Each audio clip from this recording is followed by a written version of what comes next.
अगर तो मैं कहता हूँ छठी माँ की जय। मैं सुखचंद्र पाठक यहाँ पर 30 सालों से छठ पूजा का आयोजन मैं ही करते आ रहा हूँ। और पहले हम लोग उस साइड करते थे, उसके बाद यहाँ पर जो ये घाट बनाया गया, बनारस घाट बनाया गया, हम लोगों ने 15 साल पहले से ही मांगनी करते आ रहे हैं कि यहाँ पे छठ पूजा का असुविधा होता है, क्योंकि तालाब के किनारे ही छठ पूजा मनाया जाता है और यहाँ पे घाट नहीं था। तो हमारे प्रस्ताव से आज सभी लोगों को इसका बेनिफिट मिल रहा है, फ़ायदा मिल रहा है, जो कि इस घाट का जो लोकेशन बनाया गया बनारस घाट, तो शिंदे साहब ने यहाँ पर बनारस घाट करके भी बोल के गए हैं। और आज के दिन हमें गर्व हो रहा है कि राजमाता अहिल्या देवी होलकर जी के नाम से ये घाट नाम दिया गया है। डिजाइन इसका बनारस घाट है, इसलिए बनारस घाट हम लोग बोलते हैं। और इस साल विशेष करके हम लोग छठ पूजा के निमित्त हम लोग सूर्य यज्ञ भी कर रहे हैं। मैं आपको बताना चाहता हूँ कि आखिर छठ पूजा करते क्यों हैं, क्योंकि हर लोग अपना अपना तर्ज अलग लग देते हैं। जैसे कि आज के समय में भी आप सुनते हैं कि सूर्य ग्रहण लग गया है, चंद्र ग्रहण लग गया है। तो एक किसी युग में सूर्य को ग्रहण लग गया था और 1 हफ्ता तक 10 दिन तक सूर्य में रोशनी नहीं आ रही थी। तो हमारे हिंदू धर्म के हिसाब से ब्रह्मा विष्णु महेश इस पृथ्वी की रचयिता है, तो वो चिंतित हो गए कि यहाँ पे जब रोशनी नहीं रहेगा तो ये इस संसार का क्या मतलब, कोई काम का ही संसार नहीं रहेगा। तो ब्रह्मा जी ने उन्होंने ऐसे नदी के किनारे आकर के ये जो बेदी बना हुआ है, ऐसे बेदी बनाया मिट्टी का और उसको पूजा किए। 48 घंटा उन्होंने पूजा किया, इसलिए इसमें 48 घंटा उपवास रखना पड़ता है। तो उसका पूजा किए, पूजा करने के बाद फिर से शक्ति आएगी सूर्य भगवान है, तो इसलिए डूबते हुए सूर्य का कल पूजा होगा, फिर दूसरे दिन उगते हुए सूर्य का पूजा होगा। और सूर्य भगवान ने खुश होकर प्रसन्न होकर के इनको अपना बेटी मानस पुत्र इनको ये दिया है। अच्छा, ये छठी माँ क्या है? ये छठी जो माँ का नाम दिया है ना, ये मगही भाषा है एक्चुअली। जो हमारे बिहार के अंदर मगध राजा मगध हुए थे, उसमें मगही भाषा चलता था, तो ये मगही भाषा में है। और ये गीता का 9 शक्ति रूप है, जिसमें छठवां शक्ति रूप खष्टी वही छठी माँ है। लगभग यहाँ पर कितने लोग पूजा करते हैं हर साल? यहाँ पर पूजा का ये बेदी बनाने की संख्या 1200 तक है और 30 से 35 हजार लोग आते हैं यहाँ पर दर्शन करने के लिए। और इस समय हम जो सूर्य यज्ञ कर रहे हैं, महाराज जी धीरेन्द्र शास्त्री महाराज जी बागेश्वर धाम वाले, उन्होंने जो संकल्प लिया है हिंदू धर्म स्थापना का, और वो 21 तारीख से मध्य प्रदेश में वहाँ पर डोर टू डोर निकलने वाले हैं 29 तारीख तक।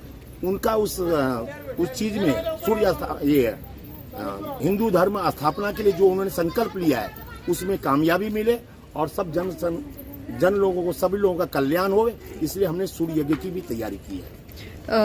आपका नागरिकों को क्या आह्वान रहेगा कल के लिए? कल यही आह्वान रहेगा कि जैसे 30 साल से शांतिपूर्वक आज तक कोई घटना नहीं हुआ, सब एक दूसरे को संभालते हैं। जगह उतनी बड़ी नहीं है जितना लोग संख्या में लोग यहाँ पे आते हैं, लेकिन अपने आप यहाँ पे पुलिस प्रशासन की हमको जरूरत नहीं पड़ती है। पुलिस प्रशासन रहती है, खड़ी रहती है, लेकिन हम एक दूसरे को सपोर्ट करके जैसे हर साल बिताते हैं, धूमधाम से छठ पूजा करते हैं, वैसे ही सब लोग छठ पूजा मनाएं, यही सबसे हाथ जोड़ के विनती है। छठ मैया के पास क्या मनोकामना मांगोगे?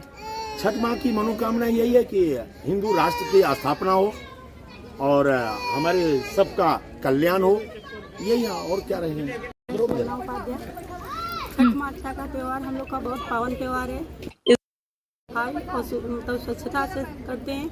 इसके लिए हम लोग 3 दिन व्रत रखते हैं। पहला आता है लौकी भात, दूसरा खीर पूड़ी, तीसरे दिन हम लोग अखा निर्जल रहते हैं, फिर चौथे दिन भी सूर्य भगवान को अर्घ देने के बाद ही 12 बजे के बाद ही कुछ खाते हैं। और ये हम लोग के लिए बहुत महत्व, ये मतलब इनका छठ माता का त्योहार हमारे लिए बहुत बढ़ के, आज तक माता ने हमको सब कुछ दिया, कुछ लिया नहीं, आगे भी माता रानी देती ही रहेंगी। इसलिए प्रणाम। छठी माँ की जय। नमस्कार, मैं सिद्धार्थ संजय पांडे। आज यहाँ पे राजमाता अहिल्या देवी होलकर तालाब पे हम सभी एकत्रित हुए हैं, जिसे उपवन तालाब के नाम से भी जाना जाता है।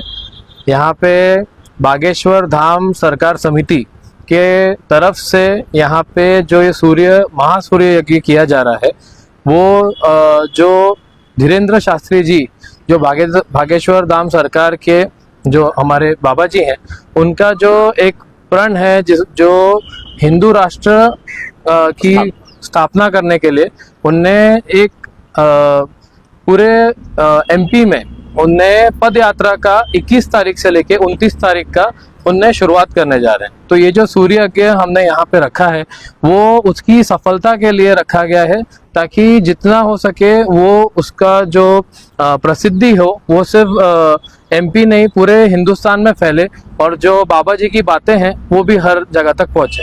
उसके साथ ही यहाँ पे कल छठ पूजा का प्रोग्राम रखा गया है, जिस छठ पूजा यहाँ पे होगी जो हर साल के तरह से 20 साल से यहाँ पे हो रही है, जिसके आयोजक सुखचंद पाठक जी, मनीष झा जी और यहाँ के सभी हमारे सदस्य आप देख सकते हैं वो एकत्रित हुए हैं। क्योंकि कल यहाँ पे कम से कम नहीं बोल के तो 15 से 20 हजार माताएं बहनें यहाँ पे छठ पूजा का जो उत्सव है उसको यहाँ पे मनाने आएंगी।